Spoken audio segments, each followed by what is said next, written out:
Hello, what's up mga ka-J-Vlog? Ayan, welcome ulit sa panibagong video. And for today's video, ayan, i-review natin yung na-purchase nating iPad sa Green Hills, which is the iPad 6th generation. Maganda pa kaya itong budget iPad na to? Tara mga ka-J-Vlog, check natin.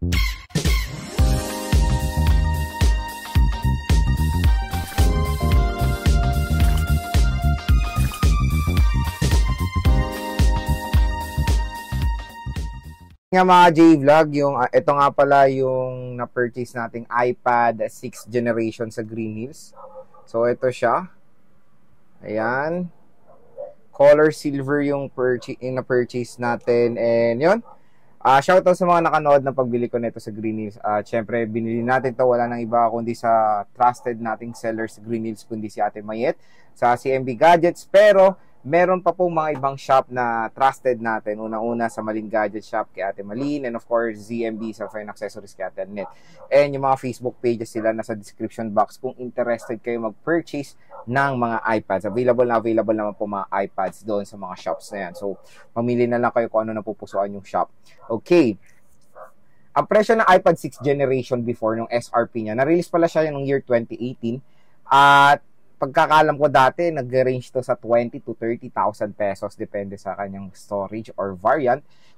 And ito parang na-purchase natin is the Wi-Fi only model. Ang malapit kayo sa iPad, expect nyo na mas matagal ang kanyang OS update compare sa mga iPhone. So napatunayan yan dito sa iPad 6th generation. Bakit? Unang-una, ang chipset ng iPad 6th Gen is the Apple A10 Fusion chip. So, itong tablet na to ay hanggang ngayon is support ng iOS 17. Hindi na to updated sa iOS 18 hanggang 17 na lang siya, which is ito yung latest ngayong, which is ito pa rin yung still na ginagamit natin ngayon, pero malapit naman na lumabas ng iOS 18. So, mati itong iPad 6th Gen ay matagal pa po magiging relevant sa market kasi pinakahuling OS update niya is iOS 17. And iOS 17, matagal pa yan magiging relevant sa market at masusupport ng mga OS at masusupport ng mga applications. Kaya ako sinabing mas matagal ang OS update ng iPad dahil, mga J-Vlog, ang chipset ng iPad 6th Gen at ang chipset ng iPhone 7 and 7 Plus ay pareho po, which is the Apple A10 Fusion chip. So doon natin napatunayan or doon natin mapapatunayan na mas matagal po ang OS update ng iPad kasi ang iPhone 7 and 7 Plus is hanggang iOS 15 na lang compared dito sa iPad 6th Gen is hanggang iOS 17. Pero same chipset lang. So, yun mga J-Vlog, when it comes sa OS is matagal nyo pa magagamit. Ang tanong, magkano nga ba to? Nabili ko to. So, ang tanong, magkano ba to? Usually, nag-range. Depende kasi sa shop kasi tatlong shop yung na-recommend ko. Usually, yung range na lang nila is 10 to 11,000 pesos for the 128 gigabytes of iPad 6 of the iPad 6th generation. So, depende rin sa storage. I think may 32 gigabytes to. Pagkakalam ko may 32 gigabytes to before Pero yon kunin nyo yung yung 128. Pinaka the best na storage is 128. 32 ata or 64, I don't know. Comment na lang. Pero 128 is the best option din kung kayo, yung medyo power hungry sa multimedia. Ayan, parating nag-i-edit. Gagamitin nyo to for editing. Pero when it comes sa mga casual things, so, PowerPoint, yan, mag-ano lang kayo, mag-Excel. Okay pa naman ang 64 GB. Very usable for casual things. At maglalagay kayo ng mga files and photos. And, ngayon nga, tulad ng sinasabi ko sa mga previous vlog ko, na yung 64 GB is pwede namang meron namang ibang option to get the iCloud storage for 50 pesos. 50 GB per month naman yun. At, yun nga, kung meron kayong option to get the 128 or 256, ayun nga, kung meron kayong option to get the 128, dito kayo sa 128 mga J-Vlog, mas sulit siya. Ang maganda nga dito sa iPad 6th Gen, syempre, is of course, yung kanyang traditional or very, na to ngayon nostalgia na to, yung bezel. Of course, yung kanyang Touch ID dito. So, nakakamiss din yung mga panahon na ganito lang itsura ng iPads, diba? Kasi lahat ngayon is full screen na. Dito kasi dito naging most memorable ang iPad. Kasi syempre, ako, nasaksihan ko lahat ng generation ng iPad. First generation of iPad is year 2010. iPad 2. Ang first ever iPad ko is iPad 2 na sobrang tuwan-tuwa ako nung na-purchase ko with my own money. Kumbaga, nag-ipon talaga ako nun. Tapos, yung unang iPad is sobrang laki nun. Wala pa nga camera yung unang iPad nun. So, meron tayong lumang iPad dito. The throwback series natin to. Hopefully, gumana pa siya mag-on. Basta, babalik ko ulit yung throwback series kasi marami rin may gusto ng throwback series mga J-Vlog and super excited din akong gawin ulit yan. So yun, kaka-search ko lang, wala pa lang 64GB yung iPad 6 Gen, 32GB and 128. So, kung may option kayo, kunin nyo yung 128, wag na yung 32 kasi sobrang baba niyan. 32GB para sa mga chikiting nyo na lang, yung mga nag-YouTube ganyan. Sobrang baba ng 32GB lalo na hanggang iOS 17 to. Kaya the best option is to get the 128GB. Pero kung sa anak nyo lang naman, pag YouTube niya, ayan, pag nonood, pwede naman yung 32GB sa kanila. At mas mura yun, syempre. So, ang screen size ng iPad 6 Gen is 9.7 inches. Ganito po mag-measure ng screen size ng smartphone. Pa-diagonal po mga J-Vlog. Ganito po ang pagsukat dito. Pag ganyan. Kasi may nakikita, pag ganito, pag ganyan. Kasi may nakikita sa comment section, ang sukat nila daw ng ng screen ng iPad or iPhone, pataas. Pataas din nila sinusukat. So, hindi po, pa-diagonal po yan. Pa-diagonal po ang sukat. So, 9.7 inches. IPS LCD display, of course. Ang maganda dito, support niyang Apple Pencil First Gen. So, pwede kayo magsulat dito for taking notes. Okay na. Maganda din naman yung budget iPad, mga J-Vlog. Yung battery nito, sinerch ko, is mataas. Kasi usually si Apple, hindi naman nila sinasabi yung exact milliamp hour. Siyempre, sinesearch natin yan. So, nakita ko ng battery nito, mataas pala, 8,800 plus milliamp hour. So, yon battery, syempre expect niya na makunat pag iPads talaga or tablets and even MacBooks. Naglagay na sila ng battery health sa MacBooks eh. Dito sa iPad, wala pa. Hindi pa natin alam kung magkakaroon. So, hopefully wag na kasi nakaka-paranoid lang yung battery health. Ako hindi ko na tinitigil yung battery health even sa iPhones ko and of course sa MacBook. Pero yon mataas ang battery. Kaya expect nyo, pwede kayo dito maglaro and nag-game test tayo dito. Abangan nyo na lang yung game test ko sa ibang video about the iPad 6th generation. And meron lang siyang single rear camera. Usually kasi 'di ba pag iPad naman, hindi naman gano ginagamit yung camera talaga. Ewan ko, sa Pro kasi gaganda ng camera. Pero tingnan nyo, ang ginawa ni Apple ngayon sa iPad Pro, tinanggal nila isang lente. Dual camera yan before itong iPad Pro M4. Itong iPad Pro before is dual camera to. Ngayon sensor na lang siya. Tinanggal na nila yung kamerang isa. Kasi yun nga, wala namang ganong gumagamit ng rear camera ng iPads kasi ang laki, di ba? Mag-picture ka sa mamamasyal ka, di ba? Very awkward. Kaya hindi gano'n nagfo-focus yung mga iba, lalo ng mga ibang brands, hindi sila gano'n nagfo-focus sa camera. Usually, ginagamit na tong camera ng mga iPads or tablets is for video calling, di ba? Kaya medyo minsan pangit yung front camera, lalo na dito sa iPad 6 Gen. Pangit po front camera nito, parang year 2010-ish yung nito. Yung parang iPad yung O yung dulo, yung O yung letter, iPad. Ganon yung mga quality niya when it comes sa front cam. Sobrang hindi siya ganon kaganda. Compare mo naman sa mga smartphones, diba na sobrang ganda ng mga front cam. Expect nyo na yan kasi ang front camera lang nito is 1.2 megapixels. Tapos yung rear is 8 megapixels. Tapos ang recording pa ng front niya is HD 720p lang, hindi siya Full HD. Yung likod lang ang Full HD mga ka-J-Vlog. At syempre si iPad 6 Gen ay dual stereo speakers. Marami namang mic itong tablet na to for better sound quality when recording. So, meron tayong mic dito sa taas. Dalawa to eh. Ayan o. Isa dito sa tuktok, isa dito sa likod ng tablet. So, okay naman yung kanyang mic, lalo na pag, di ba, pag nag-record kayo ng ganyan, very clear naman yung recordings nyo, kumbaga. Check natin yung na-purchase nating iPad 6th generation sa Green Hills. So, yun naman ang maganda dito is okay naman yung condition. Hindi ko lang siya nalinis pa. Ay, may mga pa tayo ng sticker dyan. Pero so far is, meron tayong mga scratches. Pero hindi naman siya yung ganun ka-big deal when it comes sa mga scratches na mga malalang dent. Meron tayong mga konti dyan, pero hindi naman siya ganun ka-big deal, kumbaga. Kasi syempre, lalagyan nyo rin naman to ng case. So, ito yung back niya. Very normal, single rear camera with an Apple logo. Ayan, old school design of course, aluminum body. So sa right side is nandito yung volume rocker. Sa taas naman ng smartphone, we have the 3.5mm headphone jack, microphone, and the power button. Sa left side, wala tayong makikita. Sa baba naman ng tablet is nandito yung lightning port and speaker grills. Ang maganda, syempre mga J-Vlog, ito yung tumatak sa Apple dati, yung design nila sa gilid, which is tinatawag nilang mirror chamfered edge. Ayan. Ito rin yung prone sa gas-gas at prone sa dent.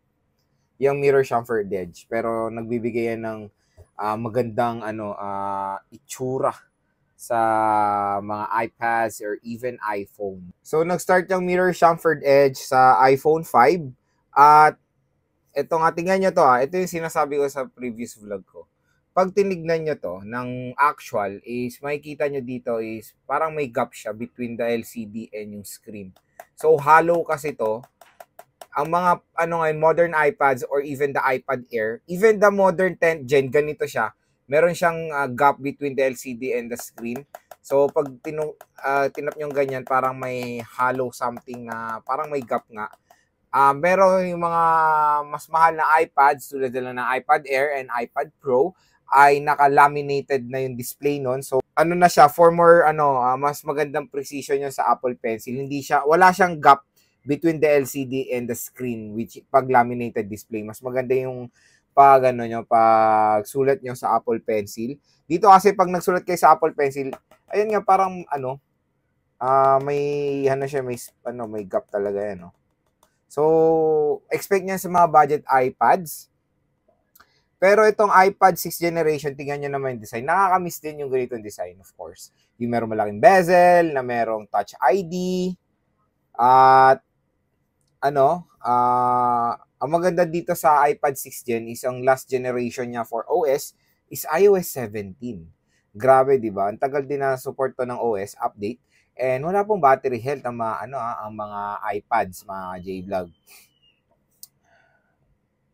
So yung kinuha natin is 120GB. I think ito na rin yung better option na kunin na storage when it comes pag gagamitin nyo. Pwede rin dito ang Apple Pencil first generation. So try natin yung camera. Yung camera kasi neto is single rear. And to be honest, wala namang ganong gumagamit ng camera ng iPads, mga J-Vlog. Meron tayong sample na kinuha dito. Expect nyo sa mga budget iPads before is walang ganong hindi ganun kaganda ang mga camera quality niyan. Even the front. So, try natin yung front cam. Ayan, no. So, hindi ganun kaganda. For, na lang to eh. Usually kasi, syempre, kaya may front cam is ginagamit for, video calling. Try natin mag-ML. Naabangan nyo na lang mga J-Vlog, gagawa ko ng game test about the iPad 6th generation. So, game test din natin to. So, syempre, sino ba naman ang ayaw maglaro sa malaking display, di ba? Yung iba may mga, sa COD, marami ng fingers yung ginagamit nilang ganyan. O kasi daw mahilig maglaro sa mga, mobile. Ma-console ako eh. Pero, syempre, gigame test natin ito. Meron kasi iba na ginagamit din yung iPad sila for gaming. So, tingnan natin kung yung iPad 6th generation is perfect pa ba for gaming ngayong 2024. So, try natin muna mag-practice lang. Pero gagawa ko ng full video about dito.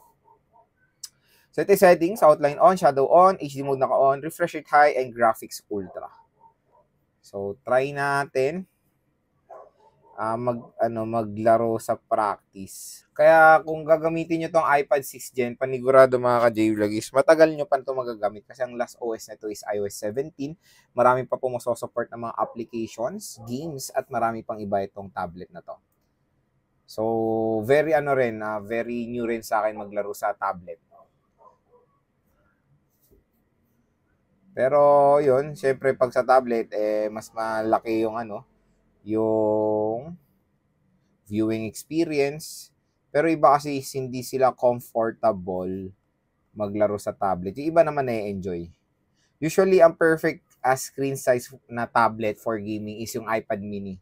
Pero dito is okay naman, ayan, no? Dati naman nung mga uso pa yung tablets before na mga iPads, is dito ako naglalaro. Pero yung mga basic games lang naman before ang uso eh.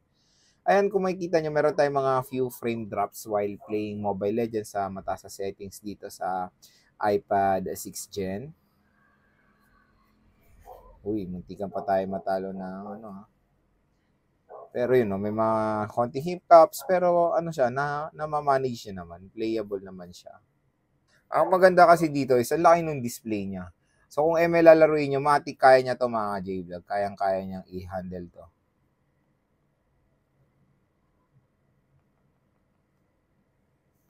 Ayan o.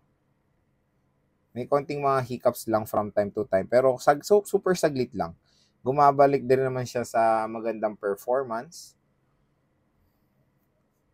Ayan. So, kung gusto nyo maglaro sa isang tablet, ay okay din gamitin ng iPad 6 Gen. Try naman natin yung speakers ng punta tayo sa YouTube dito sa iPad 6 Gen. Ano siya eh, dalawa speakers na ito, I think. Yes, dalawa speaker niya. Hindi yung ano sa mga Pro and Air na quad. Dito mga dual lang eh. Siyempre, ano natin yung... Ano kaya magandang So, tinignan ko yung speaker dito lang. Dalawa to. Itong dalawa. Itong dalawa yung gumagana. So, when it comes sa speaker, lalo sa mga budget iPads, is hindi sila ganun kalakas. Hindi ganun kaganda yung bass quality. For a budget iPad. Video, another phone comparison na naman tayo. At ang topic natin is very interesting nga. So this is iPhone 14 Pro versus the iPhone 14 Pro Max. So yun, when it comes sa speakers niya mga J-Vlog is average level, hindi malakas. Usually kasi mga tablets today is malalakas ng mga speakers, lalo na yung mga ganitong presyo na tablets, ay lalo na yung mga usually mga tablets today malalakas naman ng speakers, even yung mga Androids ngayon. So syempre ito ay lumabas na to na matagal, hindi pa naman uso before sa Apple ang quad stereo speakers, lalo na sa mga budget side nila na iPads. Ito rin talaga yung favorite part ko, yung clicking sound ng ng home button eh. So nakakamiss ang home button, 'di ba? Kaya kung nami-miss yung mga old school na iPads, syempre maganda rin naman i-recommend, lalo na mura na nga lang to sa GH with magandang condition naman mga J-Vlog. Hindi walang palit, very lahat sila 100% legit. Then mga J-Vlog, ang tanong kung sulit pa bang i-purchase itong iPad 6 Gen. So kung tatanungin, definitely sulit pa rin naman siyang i-purchase, pero depende na lang of course sa presyo na makukuha niya. Doon sa Green Hills, yun nga 10 to 11,000. Meron pa kayong cashback diyan, don't worry. So sulit naman siya for a 128GB na tablet. Lalo na itong tablet na to is support pa ng iOS 17. And very usable pa to dahil support niya rin ng Apple Pencil first generation. Very expensive din to nung lumabas sa market. Expect nyo na hindi ganun kabilis bumaba ang market value ng mga iPads or tablets compare sa mga iPhones.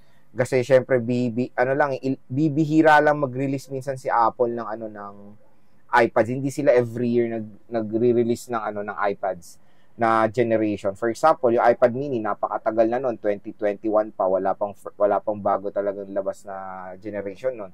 Tapos, ngayon itong iPad 10th gen, matagal na rin lumabas yung 10th gen, di ba? Wala pa rin lumalabas na 11th gen. So, ganun mga hopefully, sa announcement ngayon ni Apple, ngayong September 10 is magkaroon ng mga bagong labas, di ba? So sana 'di ba, ma-refresh yung mga iPads lalo sa mga budget. Kasi usually pag Apple event, sinasabay nila yung budget iPad and mini version. Tapos hiwala yung Air and yung Pro na iPads. I think October minsan ng announcement. Pero ngayon napaaga yung announcement ng iPads. Sinabayatan nila yun sa WWDC nung June 2024. And definitely maganda pa naman 'tong gamitin. When it comes sa gaming, gaming hindi mo na siya ganun maasahan sa Genshin. Siguro low settings na lang. ML, COD, Honor of Kings, makakalaro pa kayo dito. Maganda naman siyang gamitin na malaki screen niya. Pero syempre kung sanay kayo sa mobile or smartphone na maglaro, hindi kayo magiging komportable. Pero pag nasanay naman kayo, matutuwa rin naman kayo sa laki ng screen nito mga J-Vlog. And yun nga, tulad na sinabi ko, saan pa ba tayo bibili ng mga legit iPads? Dun sa mga nire-recommend ko shop, unang-una sa CMB Gadgets kay Ate Mayet, ZMB Cellphone Accessories kay Ate Net, and of course, Malin Gadget Shop kay Ate Malin. And again, yung mga links sa kanilang Facebook pages nasa description box, check na lang, sabihin nyo lang napanood yung sa vlog, automatic yan, 500 pesos cash discount ang ibibigay nila.